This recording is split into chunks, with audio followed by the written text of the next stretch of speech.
Okay, so hello everyone and welcome to the launch of Novel Fair 2022.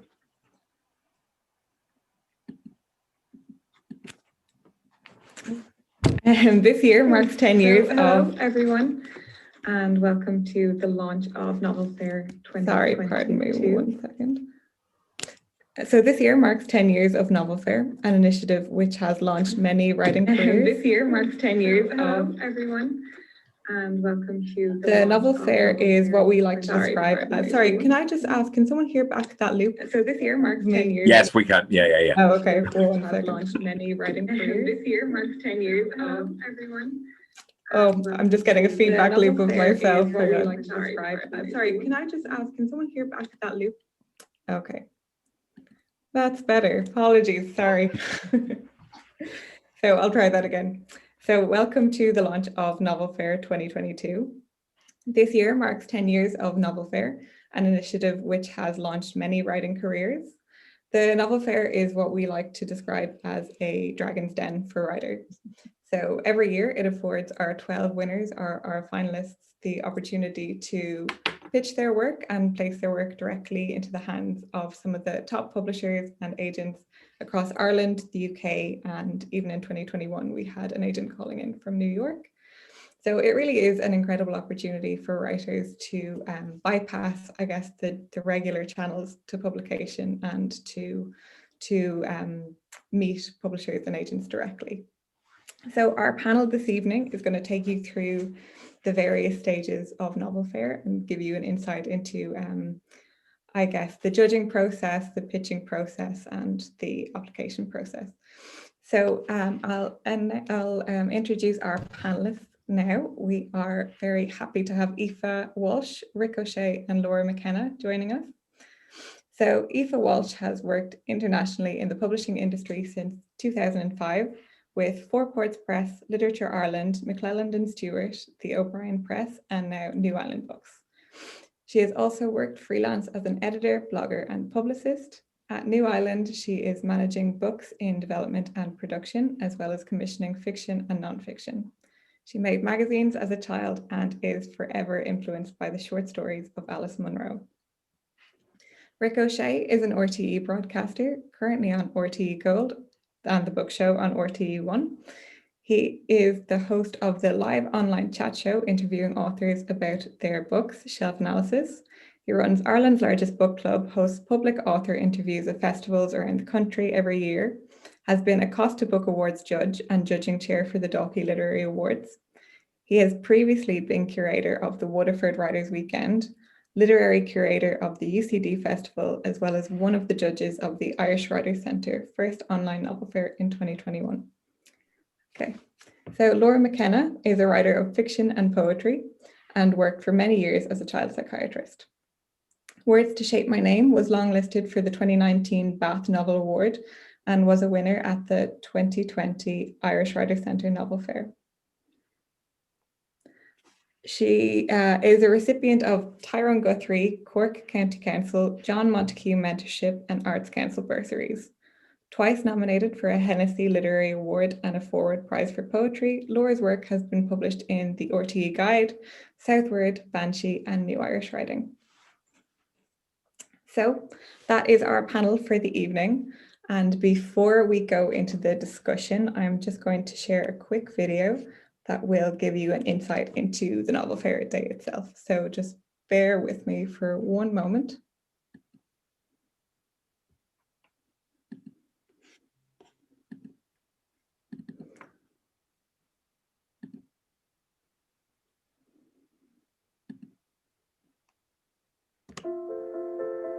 I'm Betty Stenson, and I'm the coordinator of the Novel Fair here at the Irish Writers' Centre.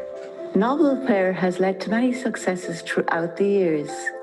We provide aspiring writers the opportunity to pitch their manuscripts directly to some of the top publishers throughout Ireland and the UK. I'm Katrina Lally, and I entered the Novel Fair in 2014. Winning a place on the Novel Fair was the biggest thing in my career so far. It was the first external validation I had that I was heading in the right direction. I'd never had a short story or anything published, so this was my first time kind of coming in contact with the writing world. I'm Michelle Gallen. I'm the author of Big Girl, Small Town, which is my debut novel, which was discovered through the Irish Novel Fair.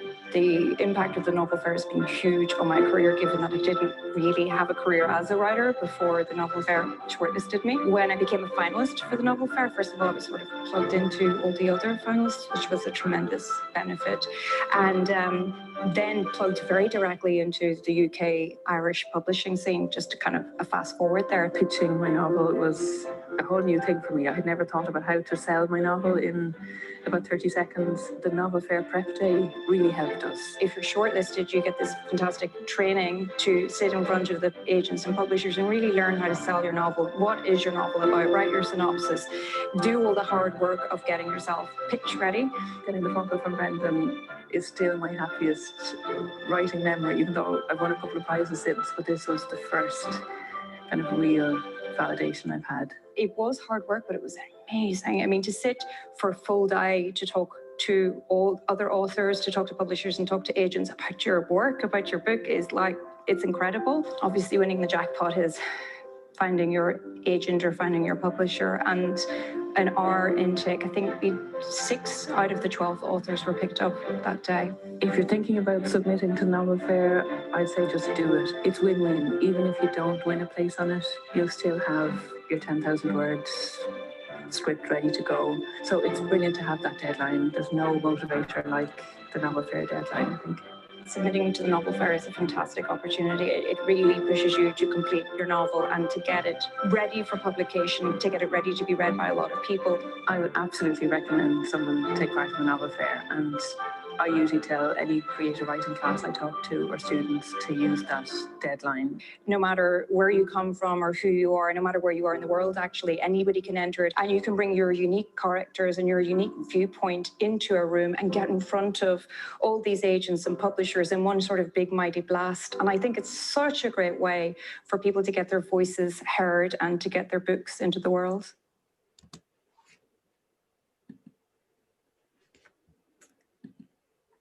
So as you can see, the video was recorded in a pre-COVID world. That was our last in-person novel fair in 2020. So in 2021, in February of this year, we moved Novel Fair online.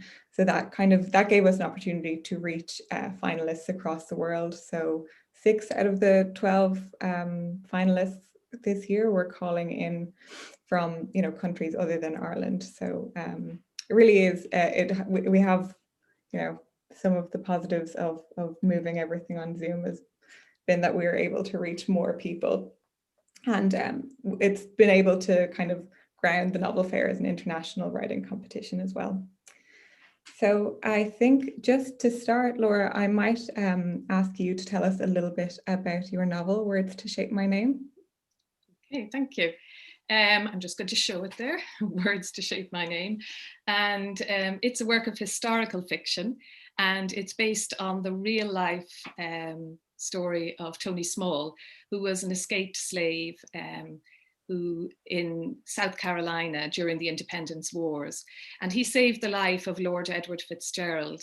And ever after they were together really for as lifetime kind of companions.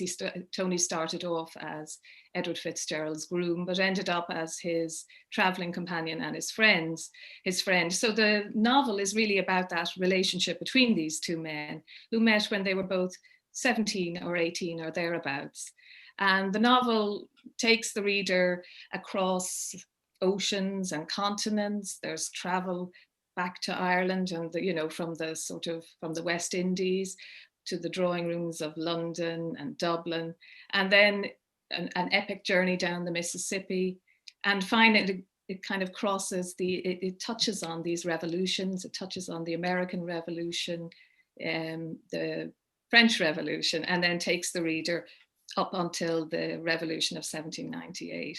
So there's a lot of adventure and action in it, but it's also about friendship, and it's told from Tony's point of view, and therefore focuses on what life was like for him, or what I imagine his life might have been like when he came back to Ireland.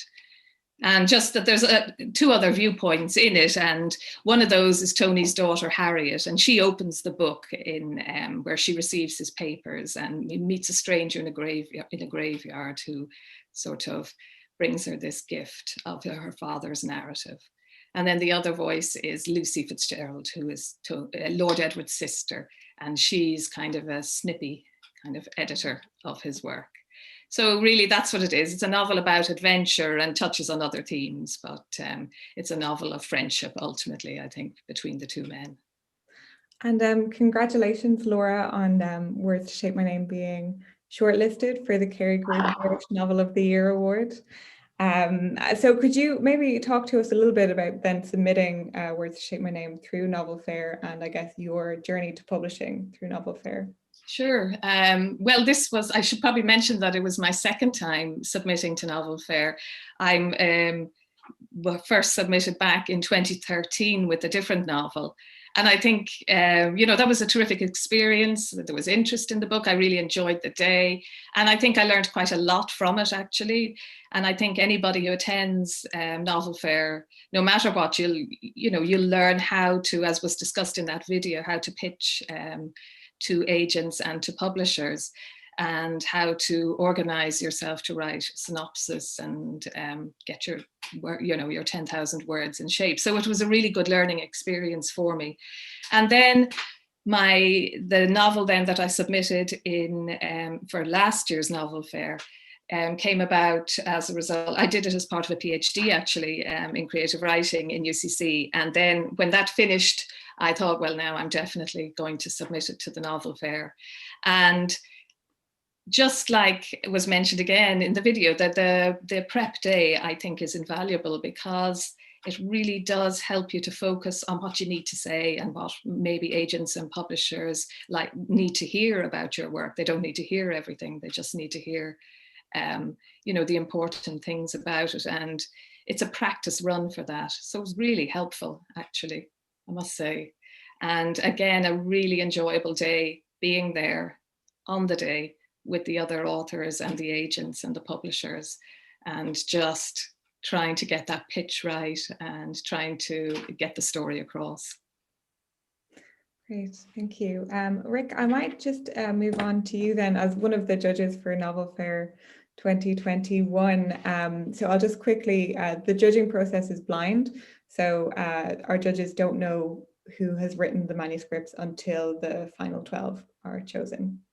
So maybe could you tell us a little bit about what state of readiness do you expect the first 10,000 words to be, or the manuscripts to be in, as a judge when you're reading them? I think, first of all, I came to this process not necessarily knowing what was going to come of it. I think my expectation was that things wouldn't necessarily be in the kind of extraordinary shape that a lot of these books were in by the time they made it to the three judges this year, to Madeleine Kane and Yang Gay and myself. I think that the interesting thing for me coming to this is the blindness of the judging. You're absolutely right about that, in that I've judged other things before, but they're book prizes. You know a certain amount about either the authors or about the books. You've maybe read them beforehand. With this, it's just about the words. So we knew nothing about the authors. We didn't know where they were from, age, gender, what part of the worlds they were in. As you said, when we ended up making it to the final day, where we were doing the prep day with the authors, I ended up with three authors, one of whom was in the United States, one of whom was in France, and one of whom was in the Côte d'Ivoire, because that's where his job brought him at the moment. And that was a kind of strange and surreal experience. In terms of the words that we ended up with, I'm not joking when I wasn't expecting to come across, essentially, in a lot of what I got, certainly in the section that was given to me, pretty much fully formed novels. There were at least 5 or 6 of them, and I had a conversation with the other judges afterwards, and they seemed to have similar experiences where we wanted to read the next part of the story. We wanted to know what came next, and you were slightly disappointed that this isn't something that you can get a hold of and read the rest of the story. There are some, obviously, that aren't in that kind of immensely polished shape, and that will depend on how what sort of stage writers are at when they submit to Novel Fair. But even in those, and I chose a few of them, you can see that there is something in here that is different, that is unusual, that somebody has a voice. And there were a number of them that I chose that my thought process on it was, this isn't right.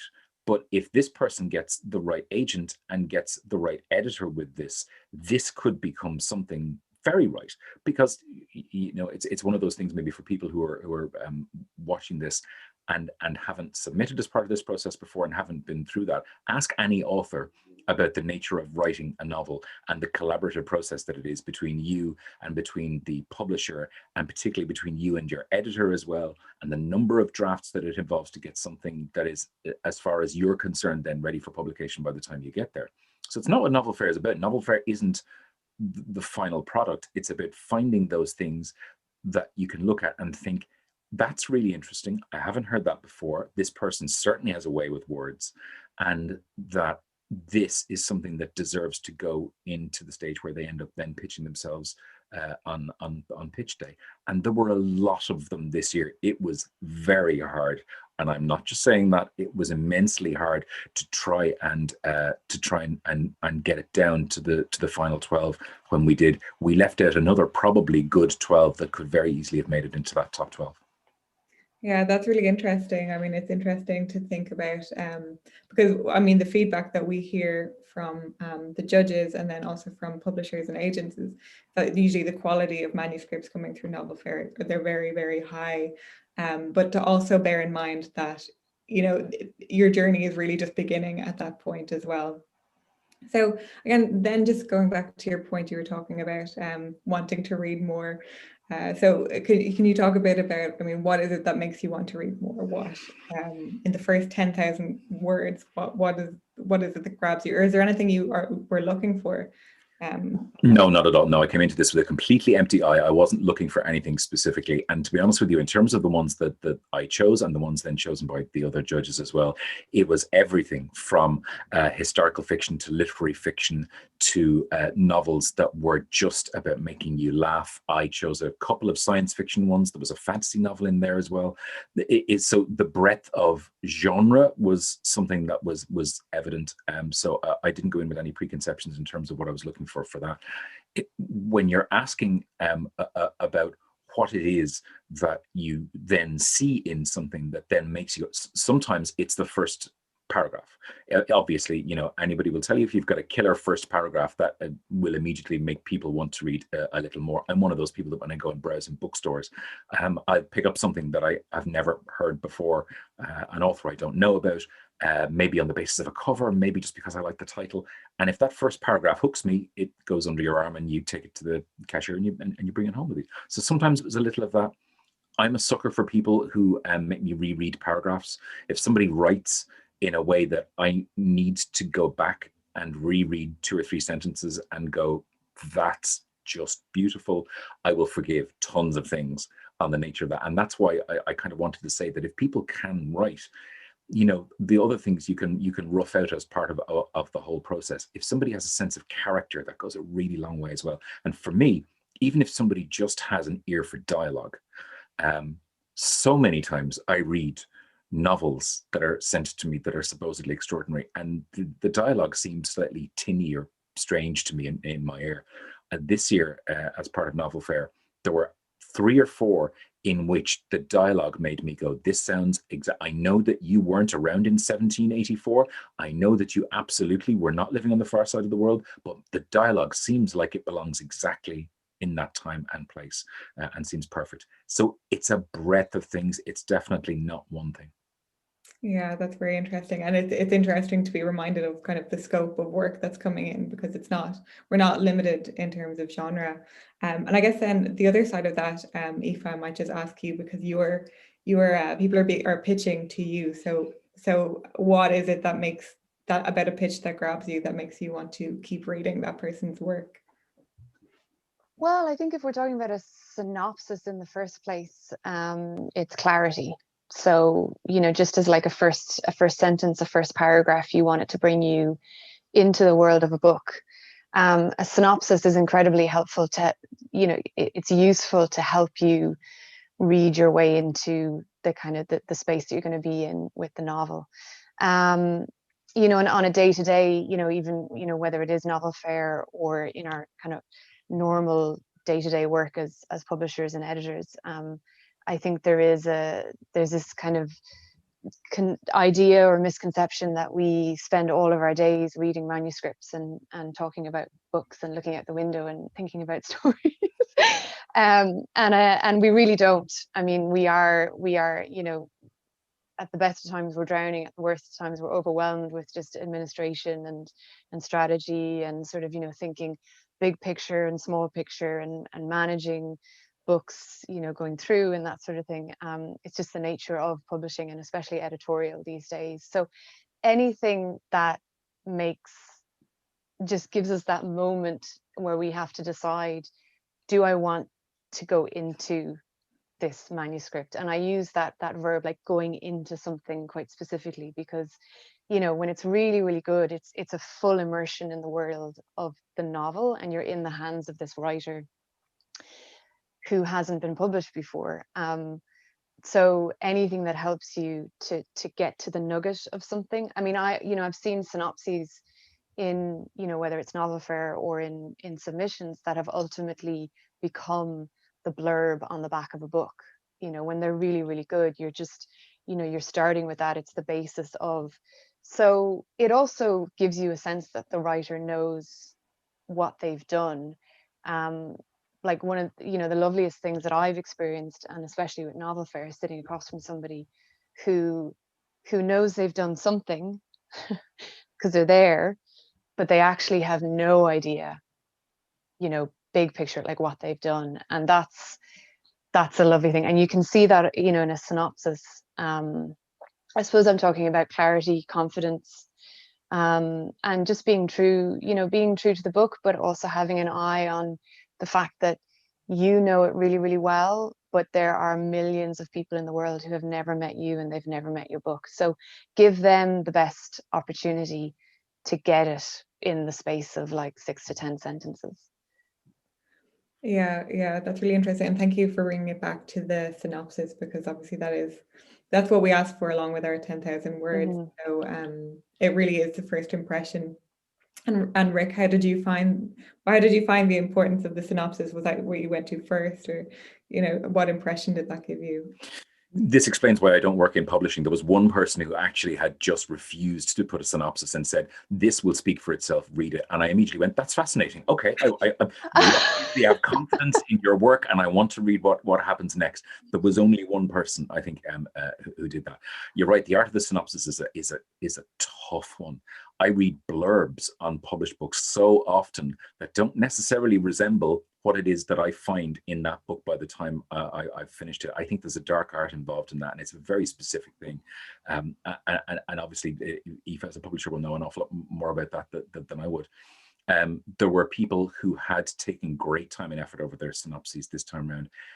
Frequently, I think when you're judging something like this, if somebody has written a synopsis that makes you want to then get cracking in it, that as a judge will make you feel that that's a piece of work that you want to get into. There were synopses that were written in the ones that I saw that I kind of felt, if I had the choice to not read what was coming next, would I have? Possibly. You're judging, so you read everything, and then frequently I came across the actual work itself was amazing. But again, that's part of what novel fair is about. Part of what novel fair is about is that maybe you're not great at writing synopses. Maybe that's not your strong point. And frequently we forget that for writers these days, they are expected to be everything: their own press agents, their own synopsis writers, their own social media gurus, all of these things. And sometimes you're just great at the writing bit. And that's partially what novel fair is about as well, because if you are accepted, then the process becomes part of making yourself ready to sit across the table from agents and from publishers, so that you are ready for that. So if you think you're the sort of person that's not great at that, I wouldn't under any circumstances let that put you off submitting to novel fair, mainly because it is about the work, and that's that simple. Yeah, that's very good advice. Actually, Laura, I might just ask you then how you, as the person who has written the synopsis for Novel Fair, just quickly, was that something that, I mean, you put a lot of time into, or how did you approach that really? I did put a lot of time into it, and it's something I do find difficult. I even find it difficult. Well, yeah, I did find the synopsis difficult, and in fact, it wasn't a good synopsis. So luckily, as Rick said, somebody was prepared to sort of to read the work, and you know, that seemed to have made the difference. I was aware I wasn't doing it right, and I think it's probably something that would be good to get advice on if you feel it's not good. I mean, that's what I would say to anybody. And sometimes I often wonder, actually, is the writer the best person to write the synopsis? You know, if you're fortunate enough to have had somebody read your book, I think maybe another reader would, you know, get the main points of it better. I just think when you're immersed in it, it's quite hard to compress it into, I can't remember, was it 200 words? I find it much easier to write the pitch, you know, the few sentences, than to write the synopsis. So I think a bit of help would be very useful, you know, when you're submitting. Yeah, that's a good point. And actually just the point that you mentioned there about writing the pitch versus writing the synopsis, because I think, I mean, just wondering if some people approach those very similarly, or if you could talk about the art of the pitch, maybe Aoife, how you would see the difference there, what you would look for. Yeah, well, I guess the really different and the really special thing about Novel Fair is that, you know, us as publishers and agents coming into the room, unlike Rick or the other judges, like, we actually haven't seen anything or talked to anybody. We don't know who or what we're going to meet the day we walk in or the day we go online. So I, like, in Laura's case, I suppose, you know, my colleague met Laura. So Laura did like a verbal pitch in that 15-minute window that she had. She talked about the book to my colleague Stephen. And then he would have looked at based on that, you know, he got a good vibe, he liked the sound of it. Then he would have asked for the synopsis, the pitch, and the first 10,000 words. So Novel Fair is different in that sense, that you know, we get to meet the human beings behind the work first. But those 15 minutes are sort of pitch, synopsis, vibe checking, you know, all together. And then as a publisher, I then, you know, in that 15 minutes kind of go, okay, well, I think I want to see more, and then I might encounter the pitch and synopsis. So it is different in that way. So, but it's, you know, if at every stage, I suppose, as publishers, you know, did we have a good chat? Is the pitch right on? Does the synopsis make me want to read it? Did the first paragraph work? Did the first chapter work? Do I want to go on? Like, there's all these different stages as publishers where you're going, how do I feel? I feel good. I'll keep going, you know, because you're a reader. Like, you're, you know, you're not, in the case of Novel Fair, you're not the first reader, but you're one of the very first readers. And one of the things that we bring to the process as publishers is we can or we can't see a book on the other side of publication. So developing a vision for a book quite early on is really, really important. And when that doesn't come to you, you're sort of, you know, you might be a bit wary, because you're kind of thinking, well, this is obviously really great, but maybe it's not for us. And that's something about Novel Fair or any kind of submission process is, it is all about the work. You know, I will always say you can meet a fantastic person on the day and then get into reading it and feel that it's just not for you, that you wouldn't do the best thing for it, that maybe the person would benefit from having an agent first in order to find that home. So there's a lot of variables there. But yeah, I mean, you know, if I didn't meet the writers on the day of Novel Fair, then yeah, a pitch synopsis is probably the first place that I would go to. Yeah, and then just on that, so a number of former Novel Fair winners, including Laura here, have been picked up for publication by New Island. Could you talk a little bit about some of the titles you've picked up through Novel Fair, and then maybe what, as a publisher, what you see the value of something like Novel Fair is? Yeah, sure. So in my time with New Island Books, like my first novel fair, we picked up Marianne Lee's debut novel, Quiet Tide. I think that looks backwards to you, but it's A Quiet Tide. Um, and I met Marianne on the day, and I have said this to her. I had that feeling that she didn't know what she had on her hands, and I can't. It's just the magic of it. It's why we're in this business. But I would be very endeared towards elevated historical fiction, literary historical fiction anyway, and the prospect of a forgotten Irish woman who was noodling away in the southwest of Ireland in the early 19th century when it was really the Wild West. It was as far as the world went at that point, and did this incredible work and gained a type of success that society did not think matched her because she was a woman. Was very, very interesting to me. It conjured up ideas of other work and other things, stories that I've enjoyed. I really liked meeting the author Marianne Lee, and the first pages, as Rick says, I thought we could publish this tomorrow.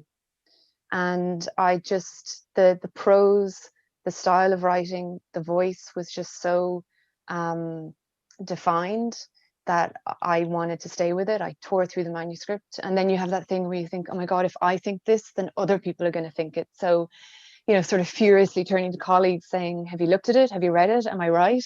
Am I on the right track? And then going for it. And then last year, my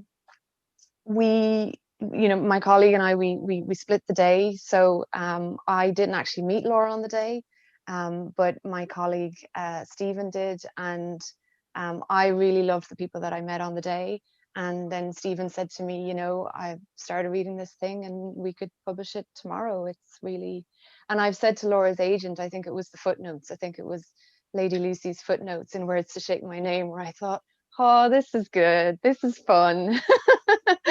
And there was just great confidence and dexterity in handling those voices. And I think that's one of the things, when you meet a debut author who you trust from the first page to carry you through that story, that's a really, really special thing. So back to your question, sorry, Laura, which was those are the two books in my time as commissioning editor with New Island Books that we have acquired through Novel Fair. The standard of manuscript has been incredibly high. And I suppose what Novel Fair does for us is it makes that process of finding new work just much, much easier. As I said, we are looking at things all of the time.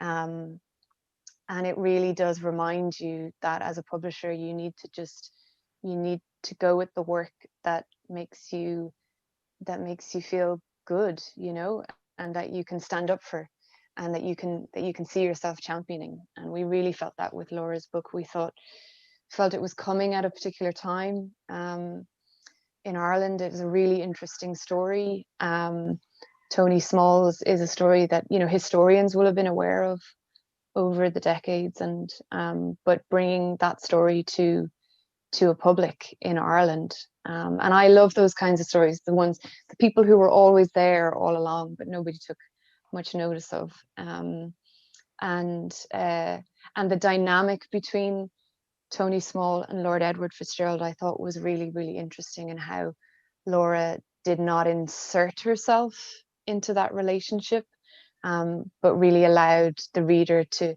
watch it, to be a spectator of, Lord Edward, who is sort of becoming this kind of radical and what we might call today woke with a capital W, and is is determined and has this mission finally, and Tony Small knowing full well that he has it in a certain way that suits his position and his privilege in the world. So the complexity of that relationship between the two of them was really, really interesting to me, and I thought that it would speak to a time right now, even though it's a story that's set a long time ago. So yeah, those are the two. And we look forward. We're at Novel Fair this year, and as Rick says, there's been a few manuscripts that have really just bounced out of that day, and we're like, oh. So thank you, Rick, for that. It's the strange thing being a judge as well, in that I have no idea which ones you're talking about, and none of us And do. I will not say. Yeah, because we won't find out until much further down the line, and then we go, "Oh, I remember that. Oh, yeah, that's the one." Okay. Yeah. So yeah, I hope that answers your It does. No, it does. Yeah. And for us as well, it's that lovely down the line. We get the emails down the line that someone's been picked up. But yeah, it's kind of later that you see that. So if anyone has, sorry, I should have mentioned this earlier. If anyone has any questions, just pop them in the Q&A box and we can get to them shortly. But I guess I have kind of the same question for all of you, and I just would like to see what advice each of you would have for someone who's going into novel fair now, who is thinking of submitting, who is working on their manuscript. So Rick, I might come to you first. Mine might be different to everybody else's, and maybe it speaks to, I don't know, my tastes. It's, don't think that your work is too strange or too unusual or too weird or too out there, or is about a subject that nobody cares about, or is in a genre that you probably don't find in competitions like this. Don't think any of that about your own work. If you are at a point where you think that your work is good, and you've spoken to friends and family, you're in a writing group, they like what you do as well, don't think that there is a barrier for you to be part of this process, regardless of what your book is, who it's about, who it speaks to, who you are. The who you are thing is really interesting, because everything, again, I'll say it, is judged blind. We have no sense of who anybody is. All we know is the font you type it in, and that's about it. And other than that, we have no information about the people who've been part of this process beyond that. I think it's joyous about what it is that happens here, because then really the words do speak for themselves. That's the only thing we can judge on, is what you've written and whether or not it's any good. Yeah, it's a really nice reminder, and going back to then the video that we saw at the start. I mean, Katrina Lally, who's had huge success since. I mean, she had never won any. She had no literary career. I mean, she hadn't won any competitions or anything like that. I mean, it was really her first entrance into the writing world. So yeah, I mean, regardless of your background, if you. And maybe just one more thought as well, is that in terms of the people that ended up in the final 12 this year, and certainly those that I spoke to, don't think for a moment that age is a barrier to anything ever. I mean, we're currently living through a time in Irish publication anyway, of people, far many more people who are being published in their 40s, in their 50s, late 50s, early 60s. There is a lot of incredible talent and people who have spent other lives doing other things and who have come to writing, I use the phrase advisedly as a 47-year-old man, slightly later in life. But you're at a point now whereby that in and of itself isn't a barrier either. Not everybody who becomes the next big thing in publishing is 24 years old. So you shouldn't, under any circumstances, think I'm too old for this. Yeah, I think that's really important to remember. I mean, we see a lot of under 30 lists, so definitely good to bring it back. Aoife, for you, do you have advice that you would give to someone? Well, I mean, Katrina Lally says it in the video, that it accelerates a process that may or may not happen anyway.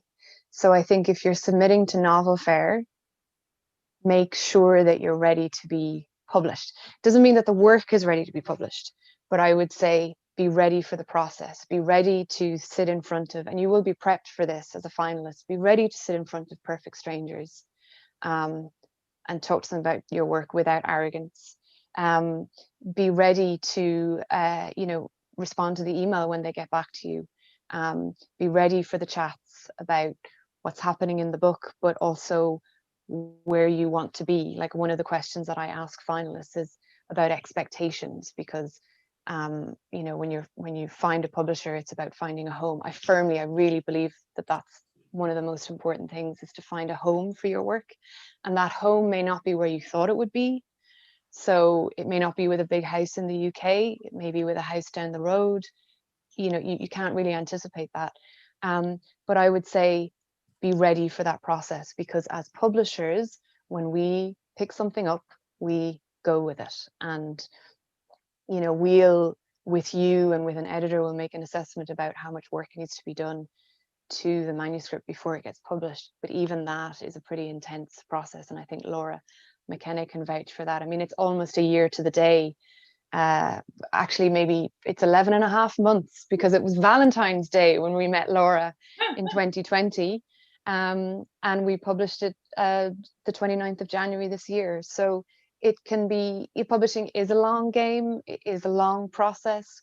We give every book the due time that it needs. But, you know, when manuscripts are at the standard that we're seeing coming through Novel Fair, we just want to go. So I would say be ready for that, be ready for the questions. And that's where, you know, earlier you asked about synopsis. Like, I need to know as an author that you're going to be able to come to an audience and talk about your work, you know, do an event like tonight, like Laura's doing.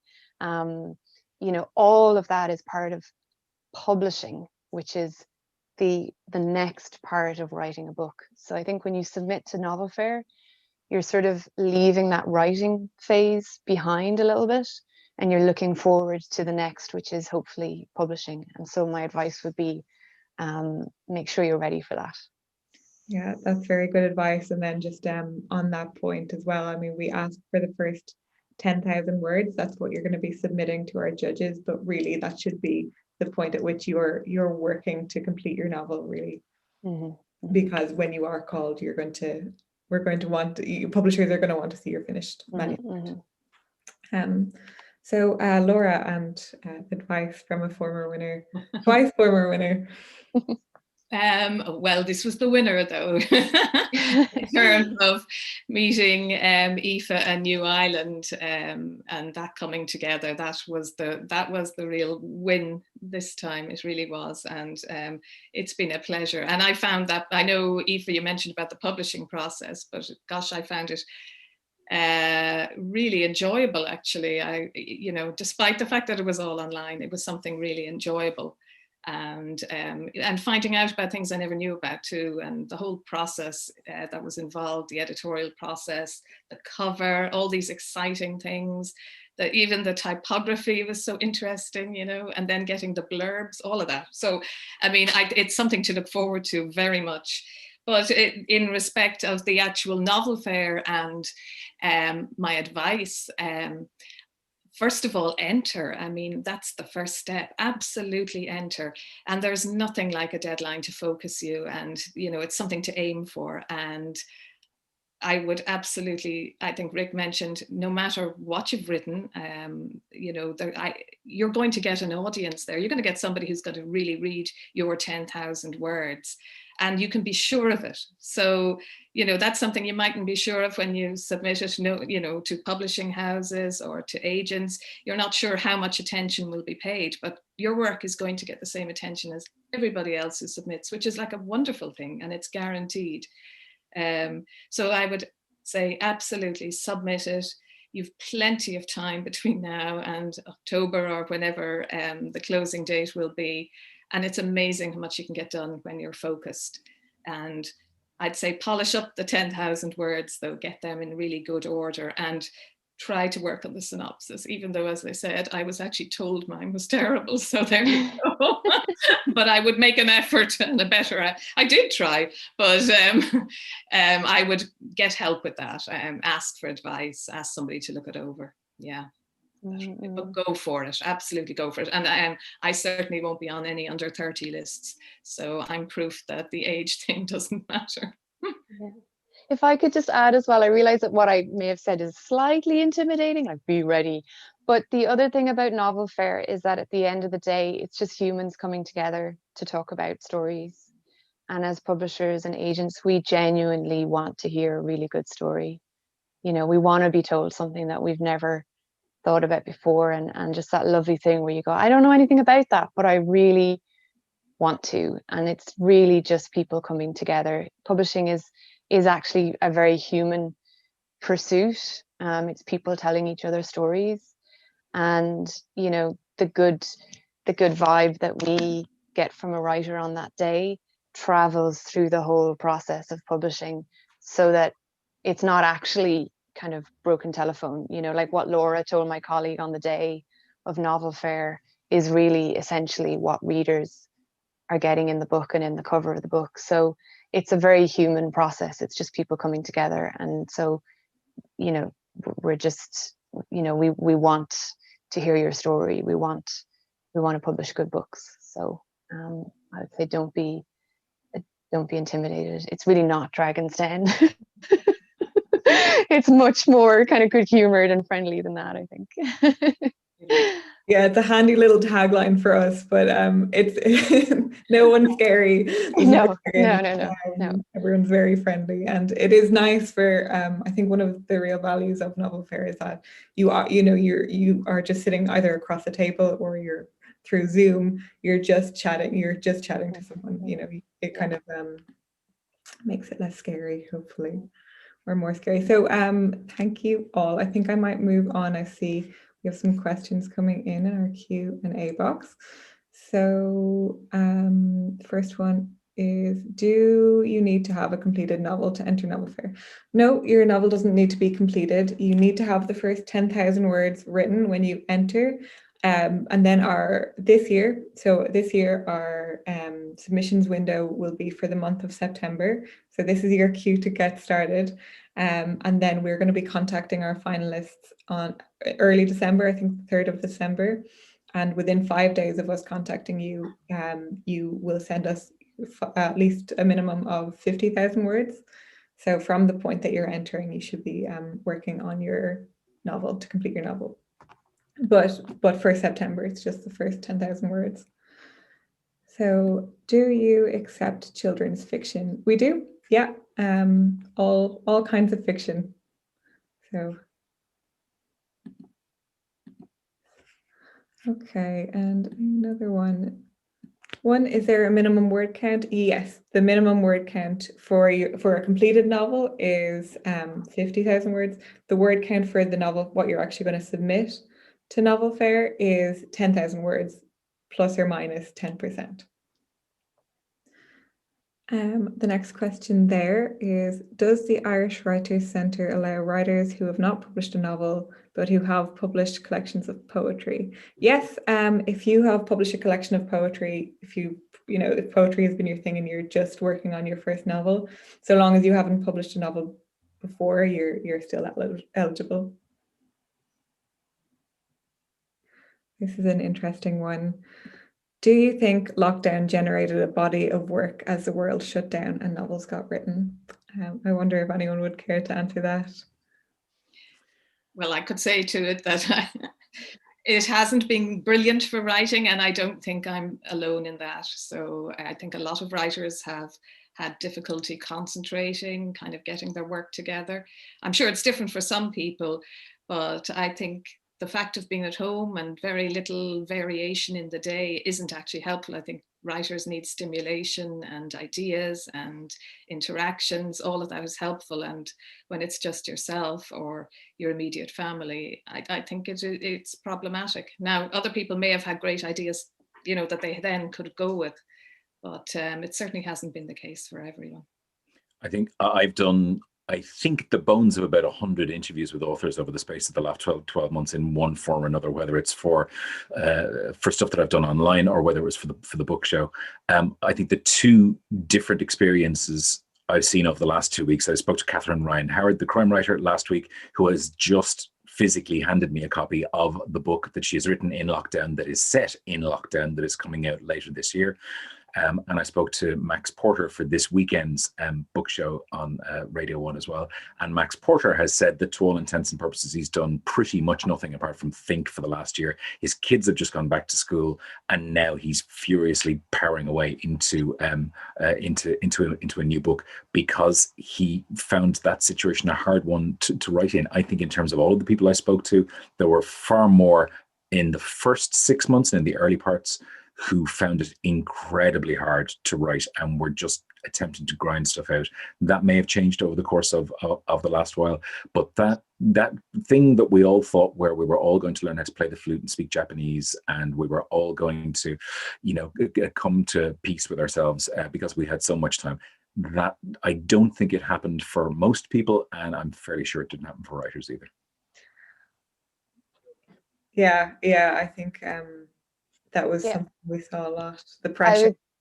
I would say, I mean, we're coming to it's the end of the first year. I don't think that we've seen an increase in submissions. And I think it's going to be a little while yet before we start to see the kind of the lockdown novels. But I think it's like anything. It's just because you've got all this time to write doesn't necessarily mean that you will, or if you do, doesn't mean that it's going to be something that we'll want to publish. There was a piece yesterday, I think, or the day before, that French publishers were actually saying, please, please stop sending us things. And they were quite brilliantly French about it. They were like, there's a lot of people writing, but not necessarily reading. So we wouldn't go that far, but yeah, the French publishers have put out a thing that says, please stop sending us your lockdown manuscripts. So yeah. Yeah. I mean, I think certainly there's that pressure anyway in that writers, because you're at home, people are like, well, surely you're writing, but that pressure has not been helpful, I'm sure. I'm working with authors who are trying to edit. They're working with editors, and they're trying to finalize things for an edit, and it is incredibly difficult, between kids being at home or not having access to archives, or so. Yeah, I mean, writing is solitary, but you do need certain things to be in place for you to do it. So yeah, for sure, certainly. Okay, so another question here says, is there a preference for a standalone novel or a series, or does it matter? Rick, I might hand this one over to you as someone who has judged. I mean, there's no guidelines there, so I guess it comes down to. I don't think it makes a blind bit of difference, to be honest with you, because if a novel comes in and it's a standalone, that may or may not be obvious when you read it. There are novels that have been written as standalones and then all of a sudden became something different and became part of a series. I think if it is part of a series, the first 10,000 words, which are all we see as judges, are probably not going to make it obvious that this is part of an enormous story arc that's going to take 10 books to get there. As a judge, it wouldn't have made any difference to me at all whether or not the book was intended to be part of a series. No. Okay, so another question here, I see, so working on a story, 30 chapters, each approximately 4,000 words. The story is split into 3 books, writing part 4. So since you're only looking for 10,000 words, should I submit only the first couple of chapters? I would definitely recommend, I'm sure Rick, Aoife and Laura would agree with me, that if you're submitting 10,000 words, you're going from the start. So submit the first couple of chapters. Don't, even if the middle chapters are written brilliantly, do go from the start. Mm-hmm. Yeah, absolutely. Yeah, for sure. Okay. So someone says here, hi, if your current book has been rejected by publishers and agents, should I still enter after re-editing? I'm sure I would say yes, of course, enter. A book can change so much through the editing process, but Aoife, Rick, Laura, Yeah, I mean, yeah, I think we hear a lot, especially in the media, about, oh, this book was rejected by 30 publishers. Again, I go back to the fact that you're looking for a home, you're looking for a place that's going to look after you, look after your book, and hopefully you'll have a long publishing life with them. So it's more like speed dating than Dragon's Den. You really don't know who you're going to meet in the room, and if you're not in, you can't win. So it takes a lot to park those rejections, and it anyone would admire that, but if you believe in your work and you think that you would benefit from the process of going through a judging process and meeting with publishers and agents, then yeah, but only you can say whether whether you want to go through that.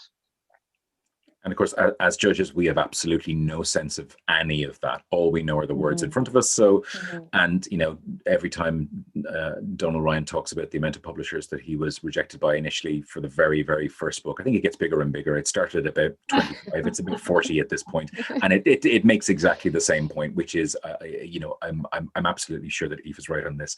It's about finding the right home, the right place, the right person who believes in you, and then that's about the publication process. But as judges, we don't know anything about you. Okay. Do you have to be Irish? No, you can enter from anywhere in the world.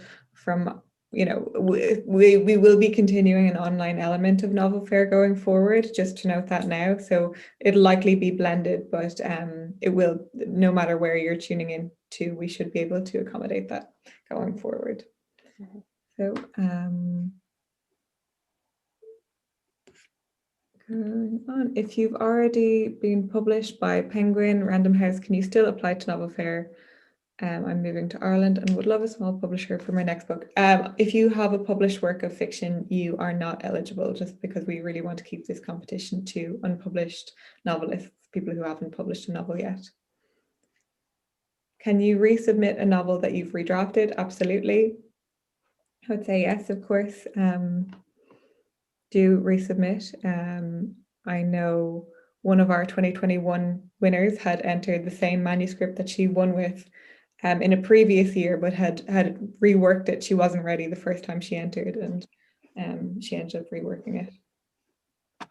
So I'm just gonna do a quick time check. We have 5 minutes left, so I might just answer, we might just do a couple more questions.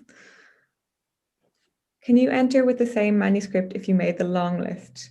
I would say yes, and encourage you to do so. I mean, Rick, as you said earlier, there were many novels on the, or manuscripts on the long list that you wish you could have brought forward. I felt immensely bad about a lot of those that didn't end up making it to the shortlist on mine. There were a lot, the quality of what I saw this year, and again, because there are 3 judges, I saw a third initially of everything that came through. There were a lot that I thought absolutely in another world, or if things had been slightly different, or if, you know, there had been 3 or 4 stories that maybe hadn't been submitted that ended up making it onto my end list. Just because you didn't make it through this year doesn't necessarily mean that what you have isn't great. So I don't think that will make a difference. As well as that, remember, every year you have different judges, and different judges have different tastes. Judges have, there's absolutely, if it had been somebody other than myself and Madeleine and Jan who've been doing the judging this year, you may have ended up with a completely different final 12. So it's about that as well. Great. So another question here says, how many words is recommended for commercial fiction? And I think Aoife, you're best placed to answer this one. Oh, in terms of like a full book length, sounds like? I think so. Well, it really depends. It really depends on the book. I mean, you know, there was a few years ago where people were sort of moaning about these door stoppers, these enormous books. Could somebody please write a short one? It really varies. I mean, I think if you're aiming for that kind of commercial, very accessible sort of book, then it might be the kind of 60, 70,000 word ballpark, because that's how much time somebody wants to spend with, you know, a hippity hoppity fun story. But yeah, maybe that. I mean, Laura, your book is 100 and, remember, 12, something like that, 112, I think. Yeah, and we didn't shave an enormous amount. There was some came out of it, yeah. But yeah, I suppose maybe kind of that 60, 70, 80,000 word mark, maybe. It's helpful. Not a question, but so I see someone wrote in the chat there, Laura, I'm a fan of Lord Edward. He stayed with my family in Thomas Street while preparing the rebellion. Looking forward to reading your book. So interesting, gosh. Fantastic. Yeah. Oh. The research. Okay. Could Laura advise on what she learned from her first novel, which may have helped with the success of her second novel? What I'd say is I didn't have the confidence in my first novel that I had in my second. I knew there were things that I wasn't happy with. But what it did tell me, even though, you know, it wasn't taken up, there was interest in it, and I sent the full manuscript off. But what I did learn, you know, it's a good experience to have people tell you what was wrong with it for a start, or what they didn't like about it. All of that was actually very useful. And in the end, I wasn't happy with it anyway myself. So what I learned was, you know, write something and that you're happy with, that you can talk about, I think, as Eva said, and just to feel a bit more confident in it. Even though I know it's been said, oh, people don't know what they've written, but you know, you have an attachment to it. And I had much more of an attachment and a fondness, or whatever you might like to say, for the characters in the second book than I ever did in the first. You know, I was much more invested in them. So maybe that's what I mean about confidence. It's your investment in it. But certainly I found the whole process really helpful. And I had I was differently placed coming back the second time, even though, as I said, my synopsis didn't go all that well, but I really had the 10,000 words polished. And I think that's the thing to do. Okay, I think that's a nice note to end things on. I see we're just going up to 8 o'clock now, so I'm sorry if we didn't get through all the questions. We do have some FAQs up on our website, so I would say go to Novel Fair on our website, which is irishwriterscentre.ie. And also email us. We have a contact address there, so with any other questions, and we'll try and get back to you. So thank you very much to Eva K. Walsh, Laura McKenna and Rick O'Shea for joining us. It's been great to hear all of your perspectives on the fair. So thank you so much, and thank you to everyone who tuned in. Thank you. Thank you for having us. Yeah, thank you very much. Thanks a million. Yeah, total pleasure. Yeah, and good luck for next year. Yeah, Good luck, everybody.